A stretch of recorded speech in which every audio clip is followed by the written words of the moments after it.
Gracias por estar en sintonía de una nueva emisión del Salvador Today. Este día, como los demás, hablamos de temas importantes del país, temas de coyuntura que nos ocupa y nos preocupa también a todos los salvadoreños acá. Este día nos acompaña la licenciada Melida Villatoro, analista política, con quien estaremos hablando sobre el impacto de las políticas migratorias y también económicas de Estados Unidos, cómo recibimos nosotros, ¿verdad? La colita, como decimos en buen salvadoreño, de todas las cosas que se hacen en Estados Unidos. Bienvenida, licenciada. Muchas gracias, mire qué gusto estar acá, siempre es un placer venir aquí al diario digital Cronio. Estoy siempre pendiente de sus noticias muy serias, muy formales, de verdad una buena fuente a nosotros los analistas. A mí me sirve mucho la fuente de ustedes. Bueno, muchísimas gracias y gracias también por su tiempo.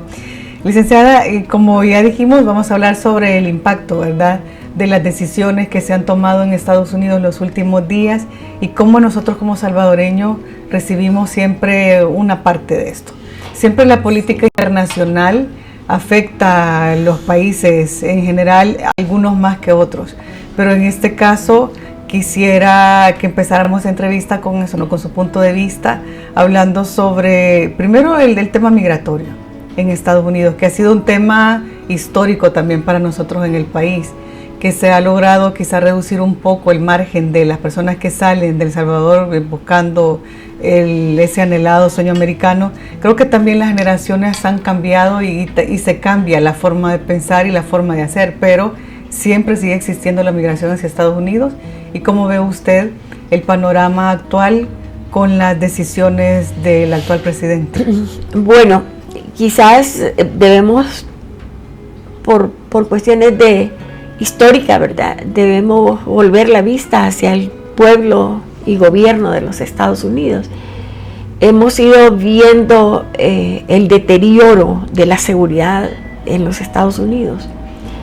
Hemos ido viendo la pérdida de los mercados de productos propios de los Estados Unidos, los que lo producen, los que fabrican. Antes todo era Made in USA, ¿verdad? Sí.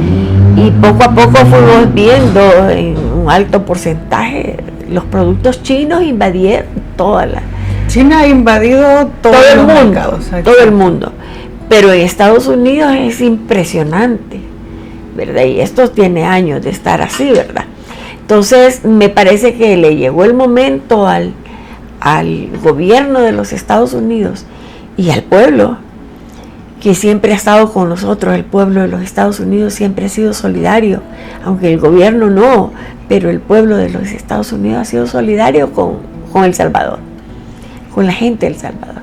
Entonces, si nos ubicamos en ese contexto de que los Estados Unidos está reordenando su país, salvando su país, imagine todas las bandas, ¿verdad?, todas las maras que están viviendo allí, haciendo mucho daño. Y ahí ha sido como el centro, ¿verdad?, para proyectarse para todos lados. Y lo difícil que ha sido para el gobierno de los Estados Unidos, porque hay muchísimos, en su mayoría, miembros de estas bandas o estas maras que no trabajan, no pagan impuestos. Al contrario, viven de lo que el gobierno de los Estados Unidos tiene.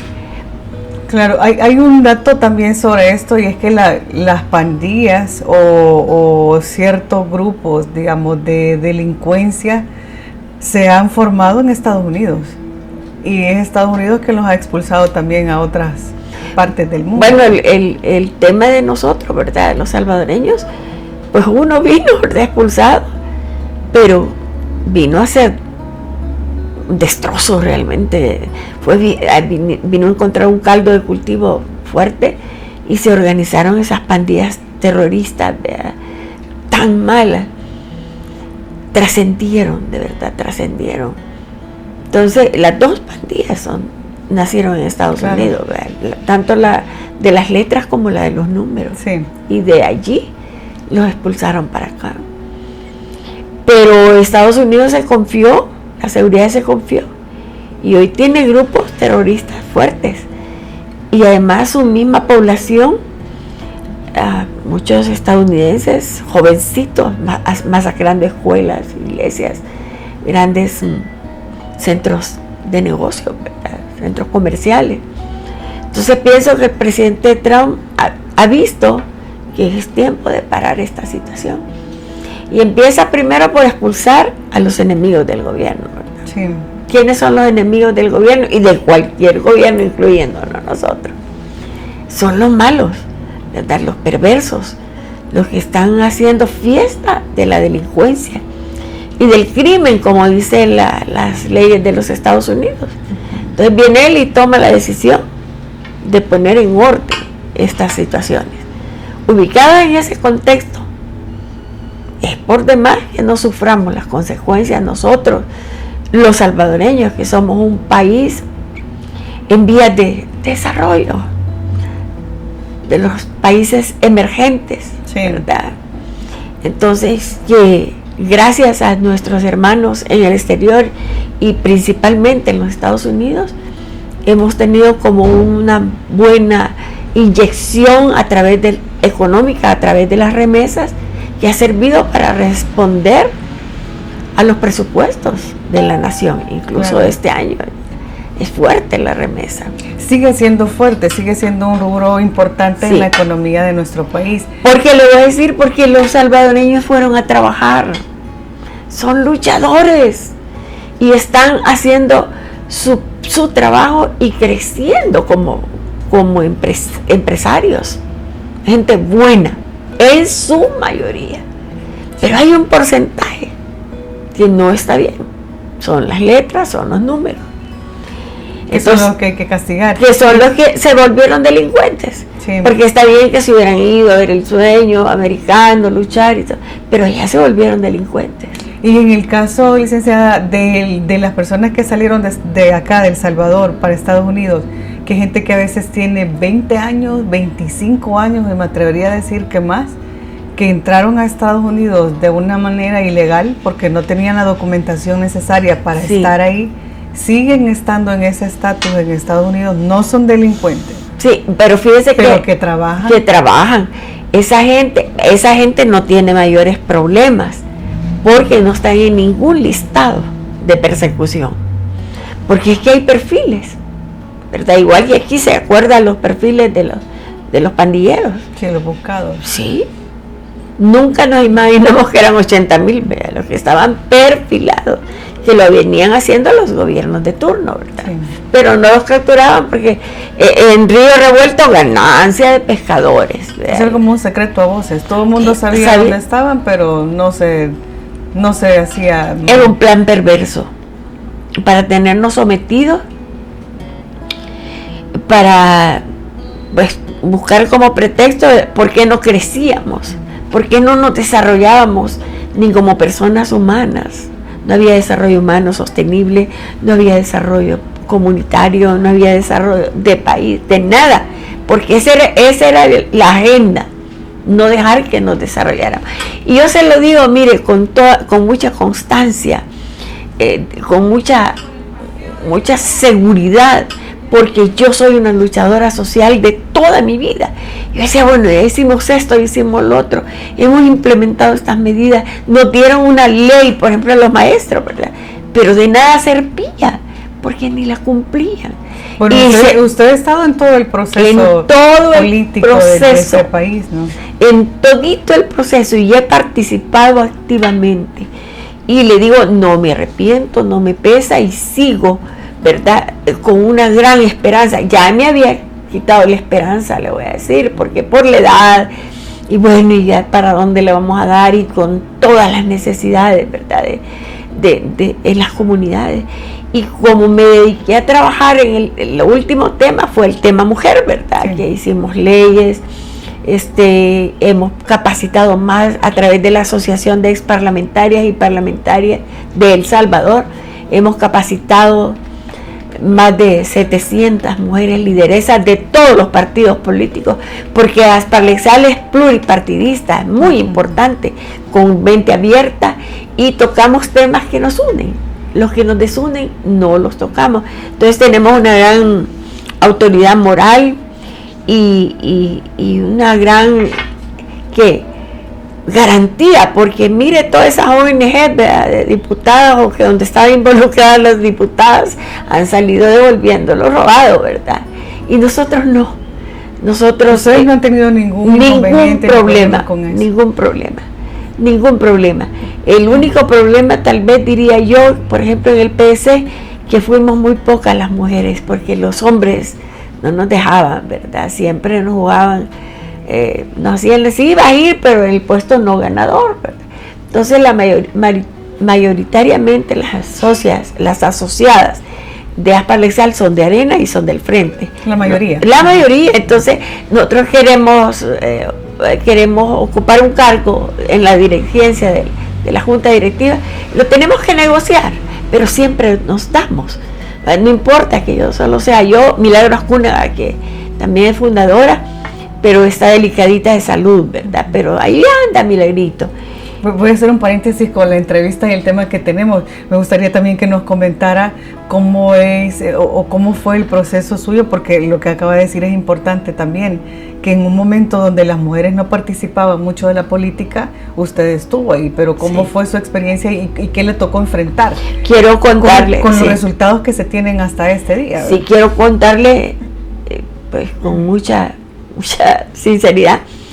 En la democracia cristiana, las poquitas mujeres que participaban antes que yo llegara eran las esposas de los dirigentes, hijas de los dirigentes, y ellas me están oyendo. Pero uno era advenedizo, no pertenecía a la familia de esas cúpulas. Pero yo me dediqué a trabajar en mi departamento con la gente, y cuando hubo que elegir y llevar a la asamblea gente afiliada, pues ahí no hubo para dónde. Venían de Corinto, Jocoro, Gotera a las asambleas aquí a apoyarme. O sea, fue la base, yo salí de la base. Y como siempre cuento, tuve un papá demócrata cristiano que nunca me abandonó y me acompañó siempre, era mi gran respaldo, mi papá, don Gustavo Villatoro. Entonces, llego y me miraban raro, le voy a decir, si yo no era la esposa, ni la hija, ni la amante, ni la novia, ni la que se iba a dejar acosar sexualmente de nadie, ¿verdad? Entonces, pero tuve la dicha de que el presidente Duarte me quería mucho. Y tuve la dicha de que el doctor Chávez Mena también. Así es que cuando el presidente Duarte se enferma y el doctor Chávez Mena queda al frente, me apoyó tanto Fidel Chávez Mena y me enseñó a trabajar. Pero fue difícil en ese momento. Fue duro. No, aguanté humillaciones, aguanté marginación de aquellos que cuando yo llegaba se callaban, ¿verdad? Y si una vez, aún después, ya con Rodolfo Parker, bueno, ¿qué más querés? Me dijo, pero lo que quería era que me fuera. Rodolfo Parker me trató como quiso, ¿verdad? Entonces, y así, entonces imaginará quién iba a querer ser diputada. Nadie. Sí, no eran cargos que quisieran ocuparse. No, porque se necesitaba aguantar. Y yo porque tuve todo el apoyo de ese departamento, pero miles de gente apoyándome, miles, ¿verdad? Y mi padre, yo era una lideresa desconocida, una cipota, digamos, ¿verdad? Pero mi papá era muy conocido, entonces yo era la hija de Gustavo, ¿verdad? Así la conocieron. Así me conocieron, no era Mélida, no, era la hija de Gustavo. Pero bendito Dios, porque eso también me daba una gran garantía de que me iban a respetar, que tenía yo a mi papá detrás, y siempre la par mía, pues detrás como un apoyo sólido. Sólido, una cosa sólida.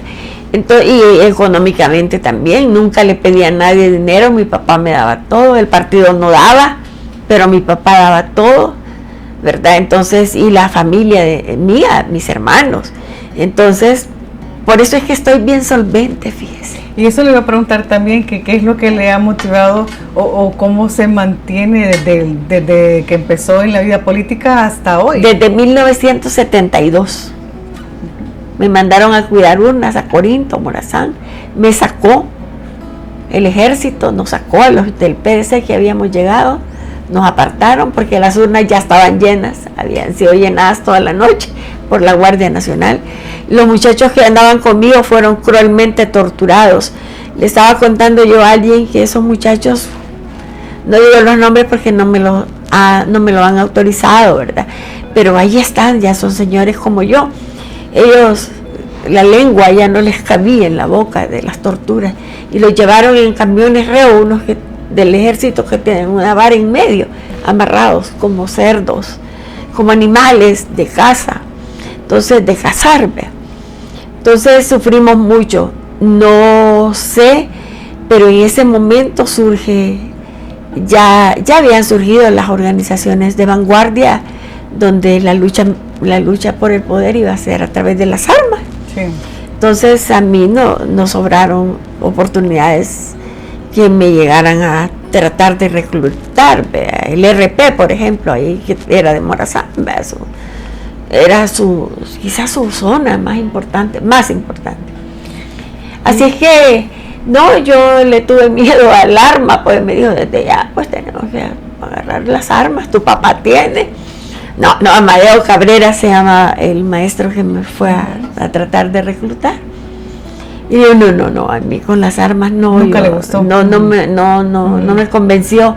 Yo voy a buscar un método de seguir luchando, gritando en la calle, acompañando marchas, yendo a los edificios a sentarnos, y llevar charamuscas. Las charamuscas eran unas bolsas de plástico con pintura, le echamos una que se hace roja, negra y vamos a manchar. El colorante. Sí, ay, me olvidó cómo se llama. Eso sí, decía yo que no era tan malo, ¿verdad? Pero a saber. El punto es que no fue fácil después del 72, pero ya el 65 yo me había incorporado antes del 21 de junio, ¿verdad? Licenciada, y esa trayectoria de su vida política, ¿qué es lo que todavía le mantiene activa en la esperanza en la vida social y política del país? Sí, fíjese que la esperanza de que los pobres coman, de que no haya gente muriéndose de hambre, de que no hayan niños desnutridos. Mientras hay un niño desnutrido no puedo cesar, no puedo.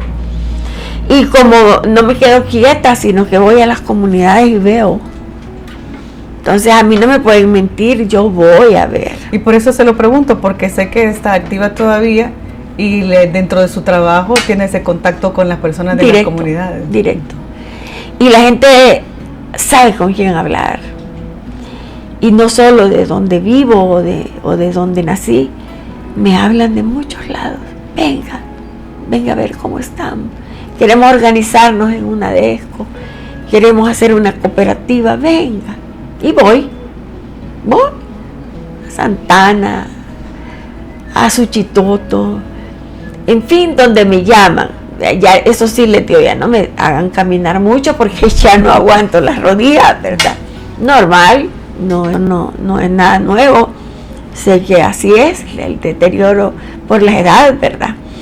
Entonces yo sigo con esa, pero sí quiero confesarle, yo ya había casi tirado la toalla. Ya mis hijos están fuera del país por la misma situación, ¿verdad? Salieron hace más de 10 años, casi 20 años, en los tiempos difíciles, sí. Y me llevaban, venite aquí, vas a vivir con nosotros, te vamos a sacar los papeles. No. Nunca quiso. No, yo aquí estoy bien galán. Y no es que no los ame con toda mi alma y mis nietos, pero aquí me necesita la gente.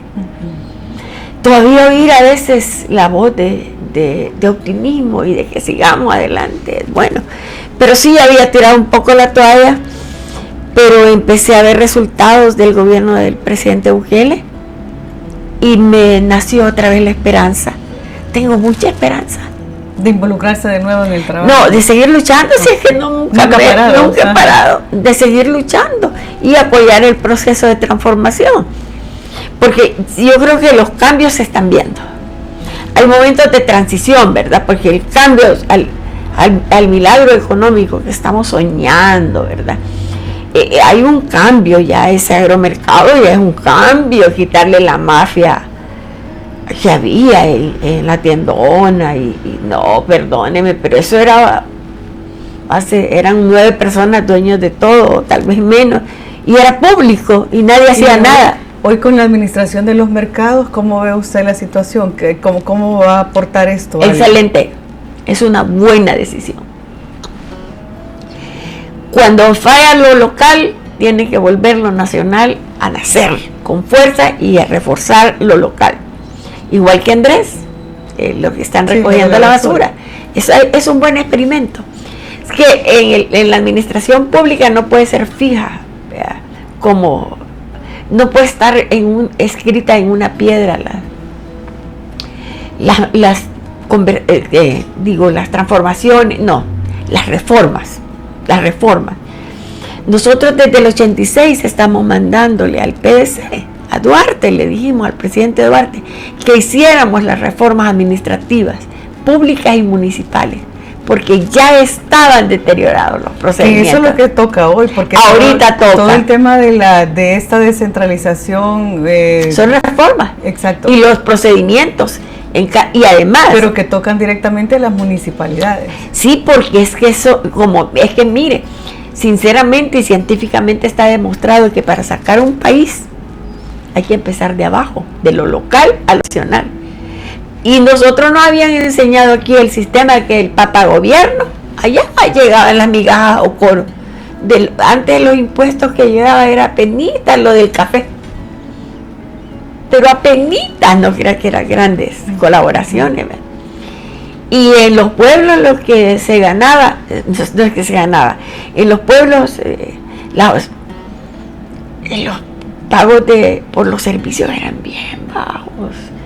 Y de ahí la vialidad, que esa pasaba al ministerio, decían, todo el que andaba caminando pagaba un colón, sí. Y el que no lo penqueaba la guardia, por $1, por un colón salvadoreño. Echaron presos tanta gente y la golpeaban, le ponían unos cáñamos que los dedos se les transformaban en morados, leyes duras contra los pobres.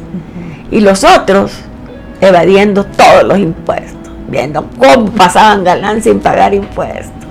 Esas injusticias no me pueden dejar dormir tranquila. No puedo, aunque yo quiera, no puedo. Y antes me decían, ¿y por qué te metes a esta lucha? Vos no tenés necesidad, vos sos profesional, siempre has tenido de qué vivir, tu papá, bueno, es que mire por mis hijos, le digo, a mis hijos. Y así fue con ese achaque de por mis hijos, me han de darle, porque no quiero que mañana mis hijos me digan, mamá, ¿por qué no hiciste nada por tu país? Y bueno, pues si se crecieron los muchachos profesionales y ahora por los hijos de los demás. Cuénteme o explíqueme más bien cuáles son las diferencias que usted mira, si encuentra positivas o negativas, porque igual ocurre entre la administración que tenían las alcaldías, cómo venían, y lo que tenemos ahora. Mire, las alcaldías de antes, antes que naciera el PODES, hacían mucho esfuerzo, eran más creativos, pasábamos limitaciones en los pueblos, ¿verdad? En los municipios. Si el tema fue darles dinero para que resolvieran los problemas de su funcionamiento, los problemas de los proyectos, ese fue el problema, darles el PODES. Y de ahí, como les encantó que tenían dinero, ese día que les llegaba el cheque del PODES, chupaban, grandes fiestas, yo los he visto, no me lo contaron, ¿verdad? Si ahí en la asamblea llegaban los alcaldes cuando se iba a tratar el tema del PODES. Entonces, empezando por ese grupo que había de Comures, ese grupo era solo para pedir más y más PODES. Entonces, ese fue el error, porque ya los alcaldes ya no invirtieron el dinerito en proyectos raros, algunos sí, no puedo ser tan no se puede generalizar. Sí, no puedo, no debo. Entonces, pero hay otros, para nada. Yo conozco alcaldes que el PODES les llegaba poquito, pero hacían más obras que a saber qué. Mire, había un alcalde después de la guerra, allá de unos pueblitos de Morazán que no pasan de tener 2,000 habitantes. Se llama Sensebra. En ese momento histórico era pueblo más pobre de El Salvador. Morazán siempre tuvo la ubicación. Porque no tenemos recursos naturales, solo hay oro y en las minas, ¿verdad? De Montecristo, en esas minas de la zona de Jocoro, del Divisadero. Pero como se cerraron las minas en aquel momento porque la dinamita que ocupaban para seguir rompiendo se la robaron los del frente para ir a poner bombas a los puentes, a las casas, donde ellos querían, se llevaban por eso cerraron los inversionistas que habían. Me parece que eran unos ingleses, pero conocí unos geólogos quizás de Sudamérica, o sea, había gente de fuera. Entonces yo veía que antes trabajaban los alcaldes con más honestidad, la deshonestidad les llega y con menos recursos.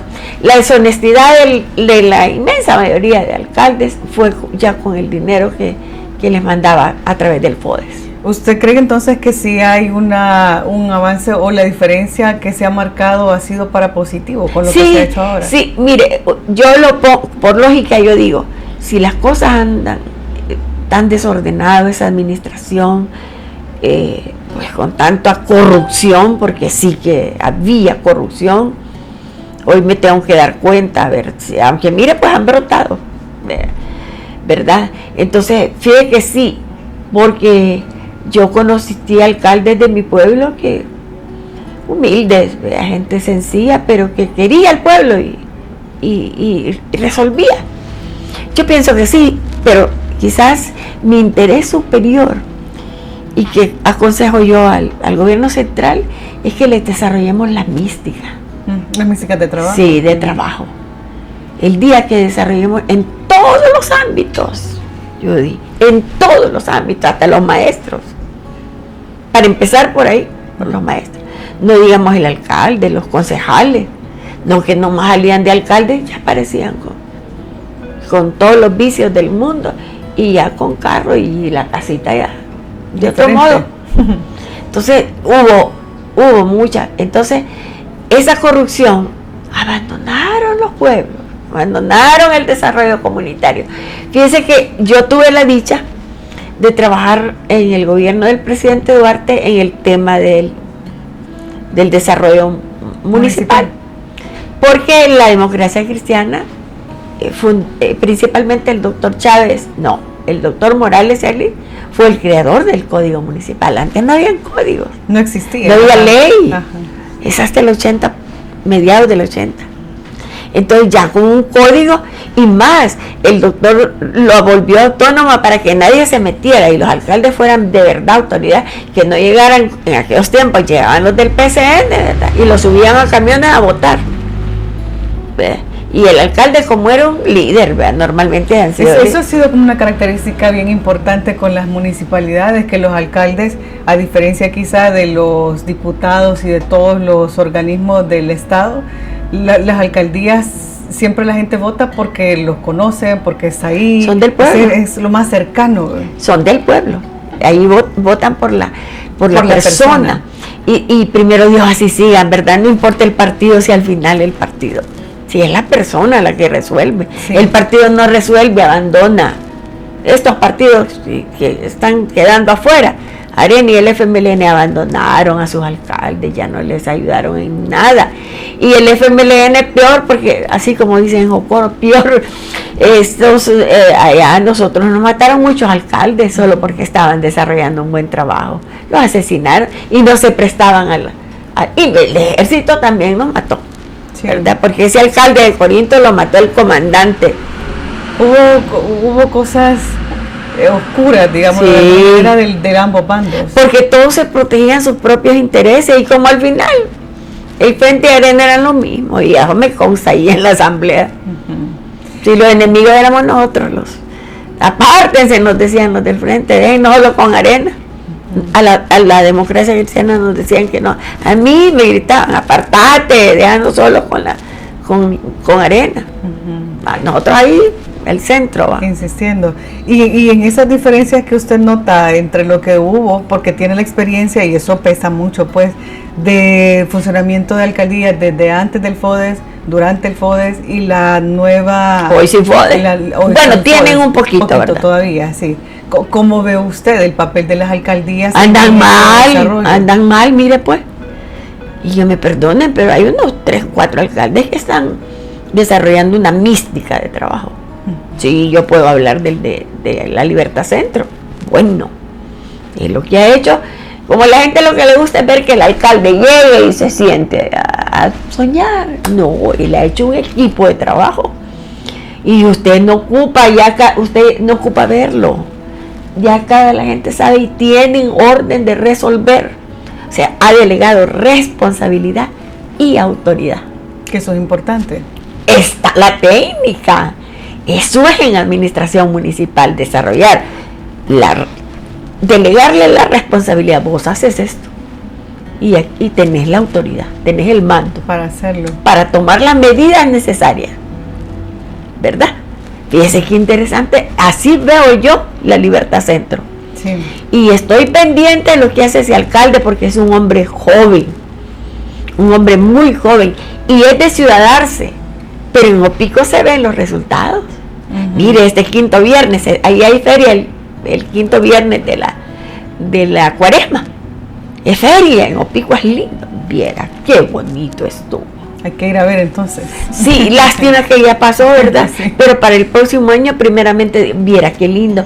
Y el apoyo a los artesanos de la zona. Ahí hay un señor que se llama Julio.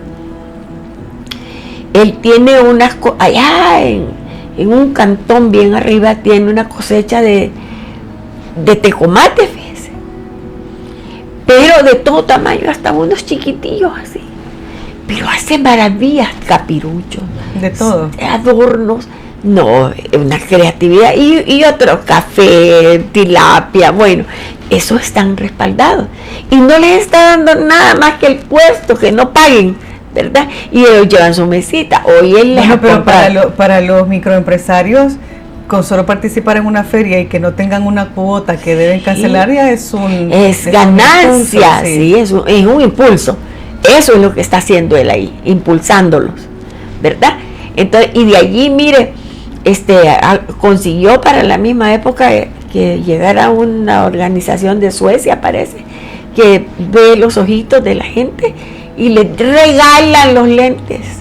De la antier estuvo en Opico, hoy parece que está en Joya de Serén y mañana va a estar en el sitio El Niño. Va a creer. Con jornadas médicas. Sí. Pero ese es el alcalde en particular. Con apoyo de unos diputados del Parlamento Centroamericano que tienen ellos la gran posibilidad, si fueran visionarios, ¿verdad? Sí. Tienen la posibilidad de contactarse con el mundo. Si hay parlamentarios en la estructura de América Latina.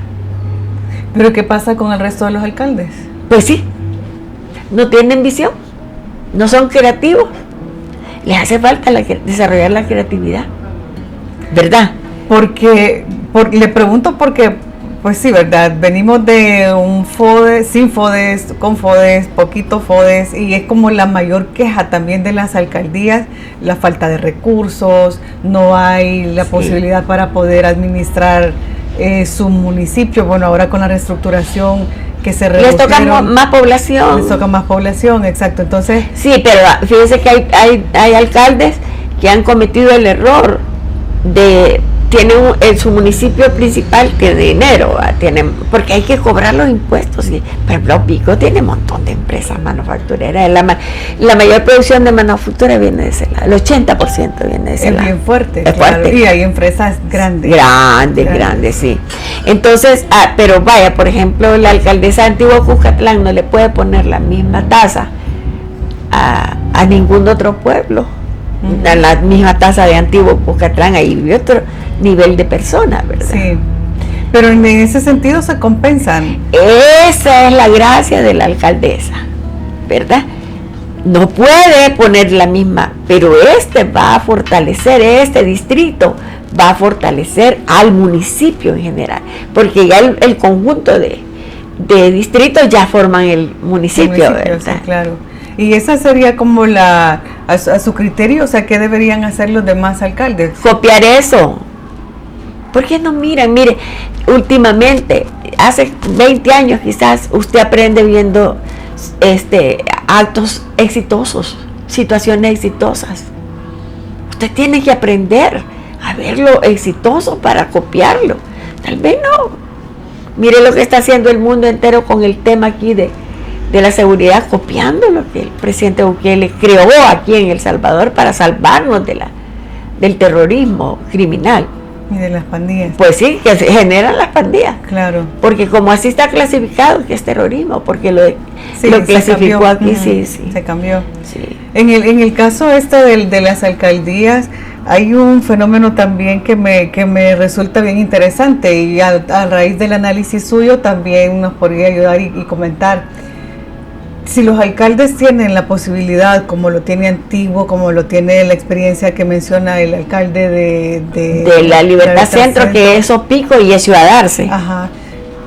¿Cómo pueden hacer para replicar esto en los otros lugares? Digo también porque la mayoría de alcaldes son de Nuevas Ideas. Sí. Y entonces, ¿qué es lo que ocurre con ese divorcio que existe entre las alcaldías, aunque sean del mismo partido político? Sí, y eso es mala comunicación completamente, ¿verdad? Mala comunicación. Bueno, aquí en la zona de la Libertad Centro hay una estructura de varios distritos. Ellos se ayudan y no están hablando mal de nadie de esta zona, fíjese. Uh-huh. Janet, la que está en Colón, digamos, que le toca allá al norte, no sé. Sí. Muy buena la alcaldesa. Y no se han aumentado el sueldo. Tienen buen sueldo, que era el que venía. No como la alcaldesa que era de Oriente. $10,000, imagínense. Dios mío. Pero en ese caso, licenciada, ¿quién fiscaliza y quién toma las decisiones? La Corte de Cuentas. La Corte de Cuentas y el Ministerio de Hacienda. Por eso es que hoy cero corrupción, ¿verdad? Y por eso descubrieron a los alcaldes que se habían aumentado los salarios. Y no era bulla, pues. Si es que hasta ellos bien a aquel de San Luis Talpa salió bien contento que hoy iba a ganar. Si él les iba a bajar la mitad. Si en un municipio ganaba 3,000, él solo iba a cobrar 1,500 de ese municipio, 1,500 del otro. Entonces era una locura. Sí, qué contento. Él iba a ganar como $23,000 porque les iba a cobrar la mitad de lo que pagaban antes. No, perdónenme, pero entonces el tema de la reducción de municipios, que fue precisamente un punto importante, era bajar costos, pues. Demasiadas oficinas con un funcionamiento caro, porque pues si crean las oficinas, pues el funcionamiento. Sí. Entonces no, pero el señor rey dijo que era que iba a tener sueldo por cada distrito, y así otros que se han ido calmando, ¿verdad? Y que el presidente los puso en orden, bendito Dios.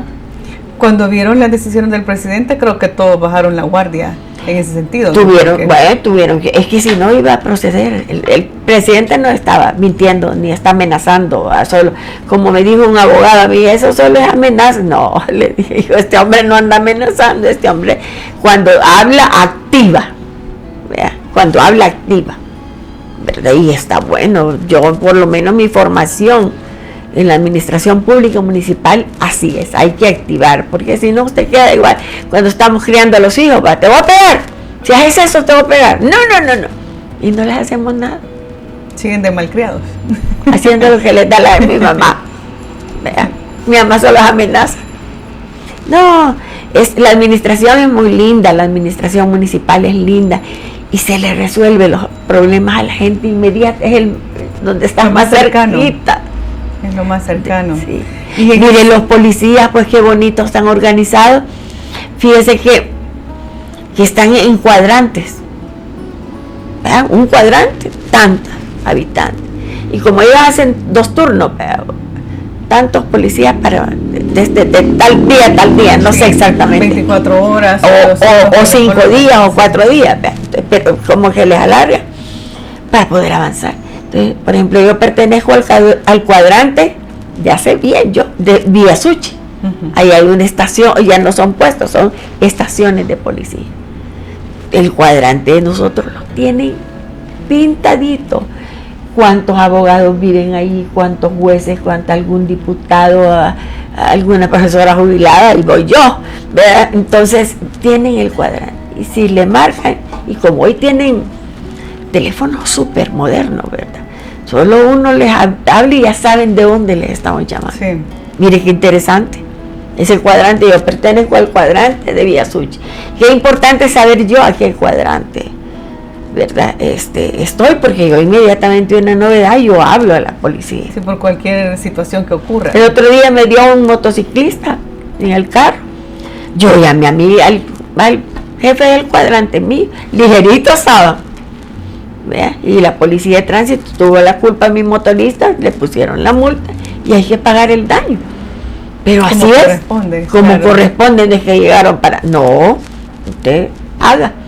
En la vida política suya también, cuénteme y explíquenos un poquito cómo ha sido también esto que hablábamos al inicio de la política migratoria, cómo ha ido cambiando, sí, y cómo afecta o qué diferencias, sí, fundamentales encuentra usted entre lo que hubo antes, sí, o sea, porque también, sí, el país cambia, la situación política cambia, los mismos políticos cambian, pues. Sí, mire, fíjese que terminando lo del presidente Trump, él está haciendo un trabajo para defender su gente, ¿verdad? Sus intereses como país. Sí, pero con la violencia, sacando a los malos, está resolviéndole parte de la tranquilidad a la gente. Con el tema económico, es que él ya no comercializa, Estados Unidos no comercializa, le han invadido. Por eso las medidas que está tomando. Y estas medidas se le ha dado un margen porque las va a negociar, ¿verdad? A nosotros no, yo he oído a algunos economistas, sí, y me encanta, hay uno que me encanta. Para nosotros quizás las últimas medidas del presidente Trump no va a ser tan golpeador, digamos, ¿verdad? Esas tarifas son más bajas que las que le ha puesto a otros países. Porque ha tasado impuestos para Canadá, para China, para Taiwán, o sea, son México, pero son varios países los que, sí, están. Entonces este economista dice que así como están, no nos va a golpear tanto, porque en otros países están peor, pero nos da la gran oportunidad, dice, de buscar otros rumbos nosotros también, ¿verdad? Suramérica, nosotros tenemos mercados vírgenes donde nunca hemos ido.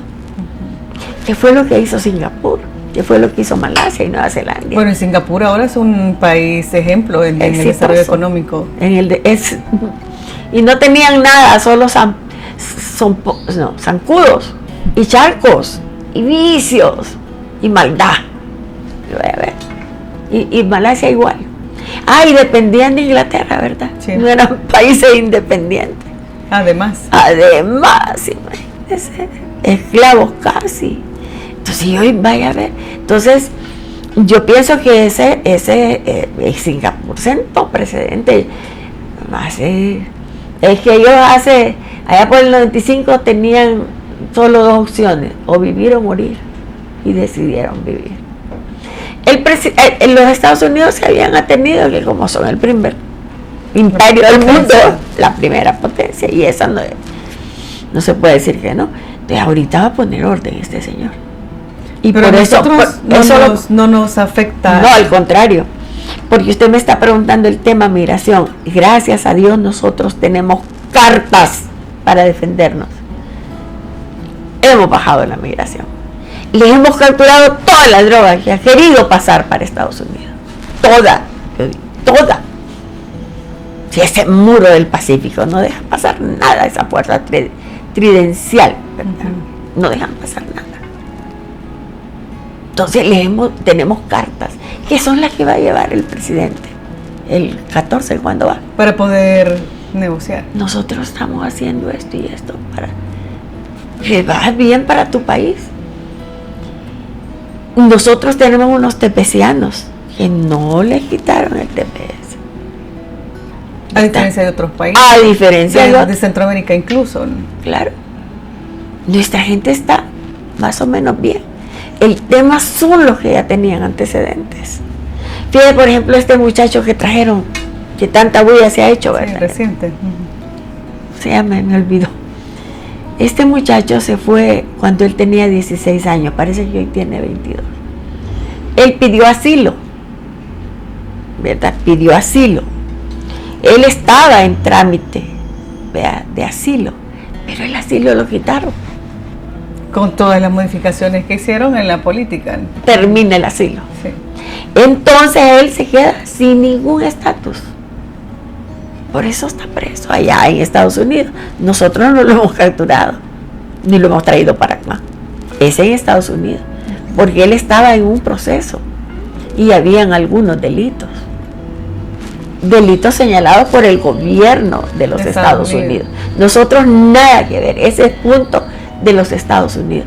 Nosotros lo que hemos hecho aquí, lo que ha hecho El Salvador es vender los servicios penitenciarios. Sí. Penitenciarios. Sí. Un negocio importante. ¿Y usted cómo ve eso? El de vender servicios penitenciarios a otros países, no solo a Estados Unidos, sino a cualquier país, con tal que tengamos la capacidad instalada.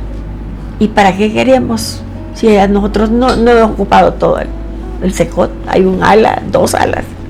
Que todavía está libre. Sí. Y lo importante es que con ese dinero que logremos captar a través de este negocio, pienso que vamos a pagar todo el funcionamiento de las cárceles, que es bien caro sostener. De todas las cárceles de acá del país. Para mí que todo el sistema puede ser el sistema o el mecanismo que salvaguarde y que pueda subvencionar, digamos, el sistema penitenciario. Sí, para mí que todo el sistema penitenciario, si va a hacer falta, va a ser muy poco, porque ahorita estamos gastando en cada preso más que gastar en un niño o invertir en un niño en la escuela. Sí. Y mire, y este otro punto importante de los hombres y mujeres también, que de verdad que se han puesto a trabajar, se van a poder reinstalar en la sociedad. Los presos. Sí, los presos. Los que están... Cero ocio. Sí. Bueno, ese programa también ya tiene varios tiempos de haberse pero ahorita está bien organizado, porque pasan trabajando y adentro tienen máquinas, hacen uniformes, pasan trabajando, y no es mentira. Y le voy a decir, yo como fui presa política, el peor error en las cárceles es estar desocupado, el ocio. El ocio le puede llevar a uno a hacer hasta una locura, ¿verdad? Tratar de escaparse y que lo maten en la hora de escapar, en fin, tantas cosas. Sí. Tantas cosas. El ocio es enfermedad. Y eso es lo que se está previniendo con programas como este de Cero Ocio. Sí. En cuanto al porcentaje de la población que se busca reintegrar a la sociedad, que es un componente, digamos, del sistema. Es parte de los objetivos, reinserción. Exacto. Pero hay gente que ya no se puede reinsertar, ¿verdad? No se va a componer nunca por los crímenes horrendos que ha cometido. Esa gente se va a quedar en la cárcel para siempre. Sí, pero hay un buen porcentaje que puede todavía reinsertarse, que sí, son el caso de estos que están mencionando. De estos que están, y de muchos, se han salido ya muchos que ya van con la familia, otros se han graduado, han sacado su bachillerato, licenciatura.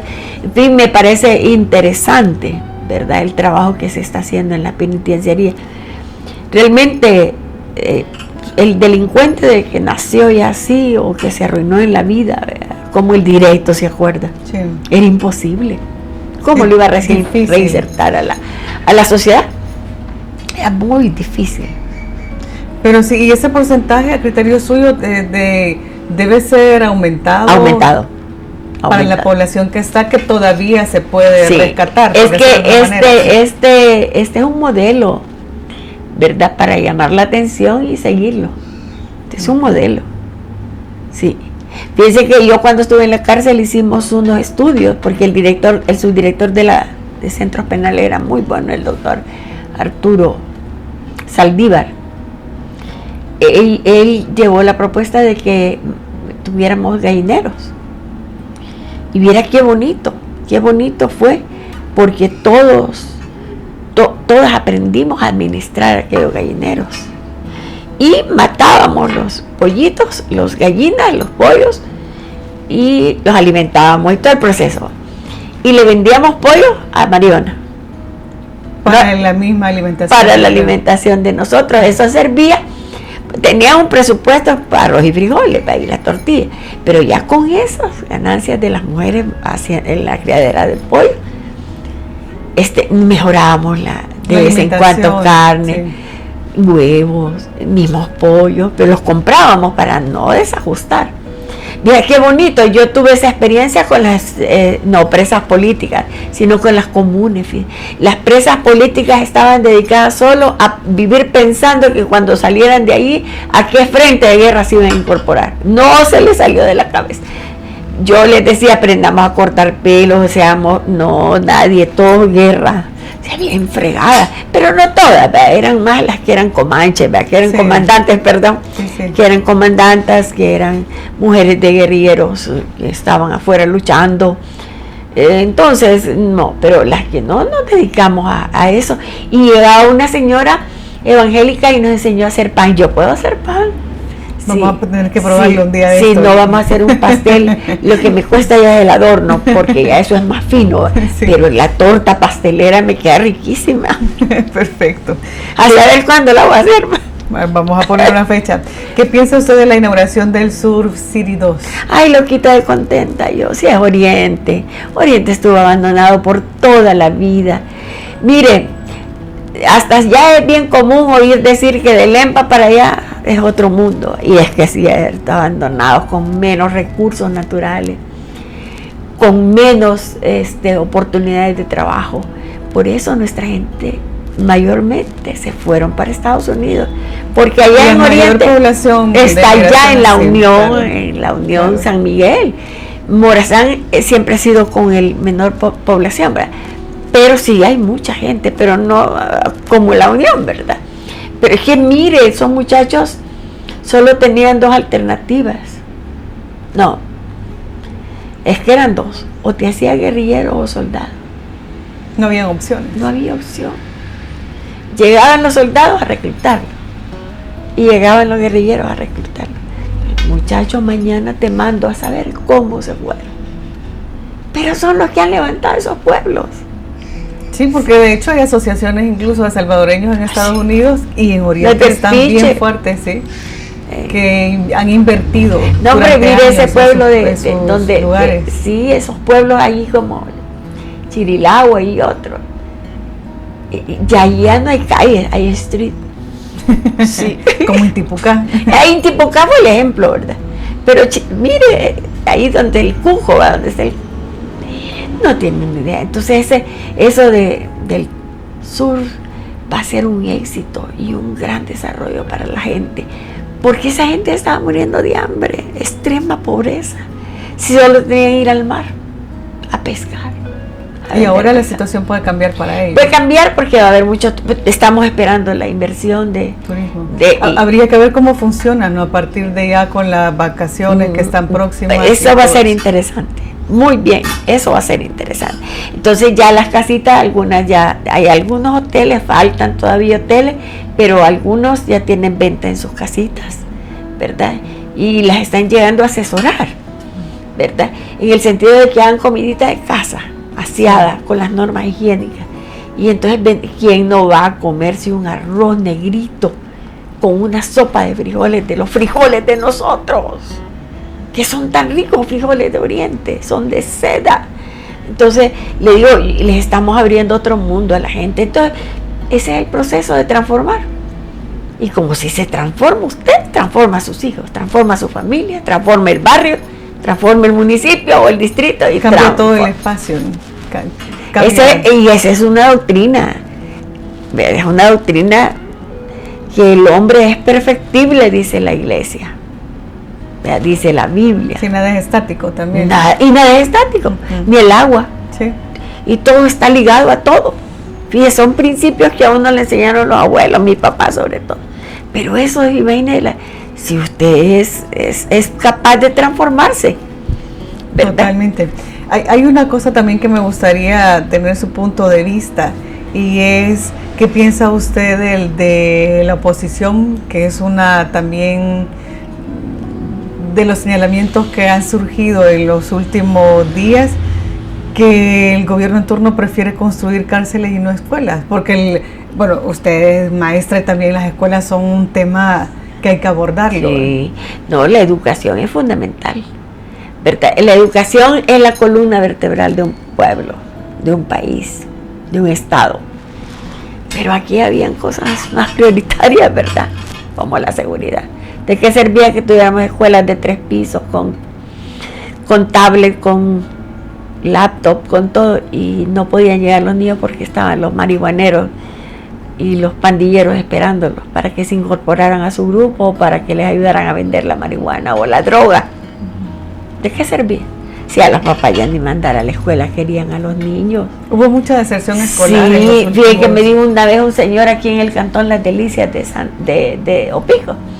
Mire, yo le voy a creer, yo andaba haciéndole campaña a uno de los diputados, para candidato a diputado.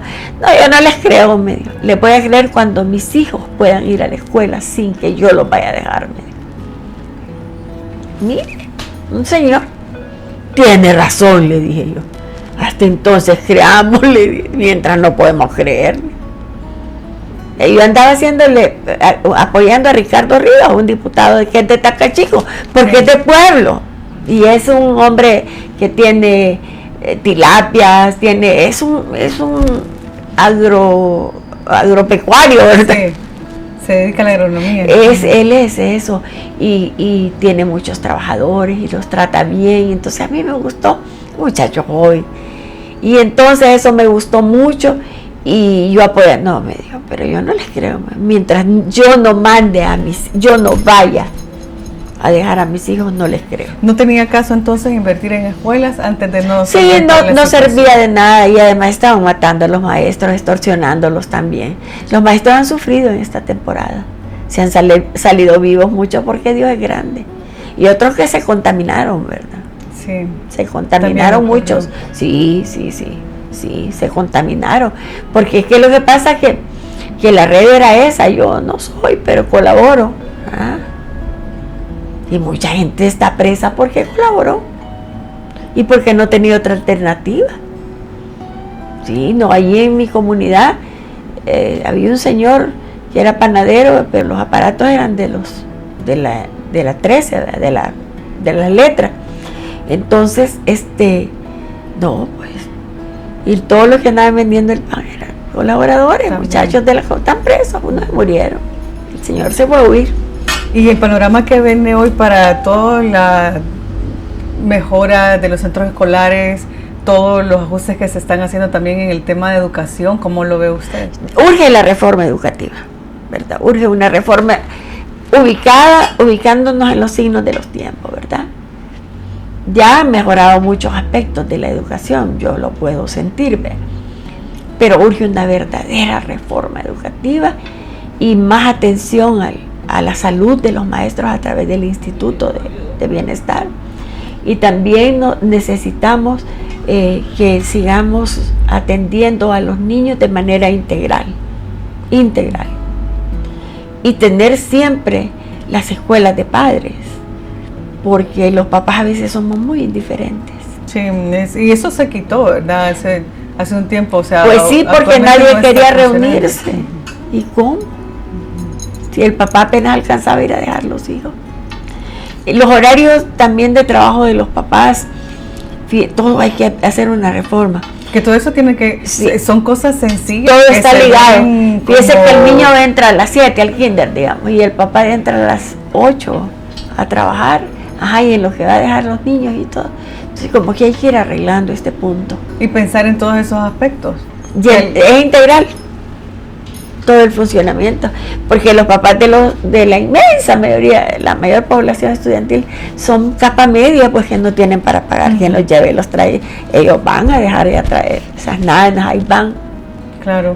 Bueno, habrá que ver cómo funciona, ¿verdad? Y la reforma que usted dice que es necesaria para poder... Es necesaria, sí, es necesaria. Licenciada, agradecemos su tiempo. Pues ya no fue el tiempo, niña. Se acabó la hora, pero ha sido un gusto platicar con usted, conversar con usted por la experiencia que usted tiene, la trayectoria que nos habla también con propiedad sobre las cosas. Sí. Muchísimas gracias. No, muchas gracias a usted y muy linda, mire, siempre compartir con usted mis análisis, mis pensamientos me llenan de mucha fuerza para seguir adelante. Bueno, muchísimas gracias. Gracias también a todas las personas que nos sintonizaron en esta emisión del Salvador Today. Nos vemos en una próxima. Feliz día para todos.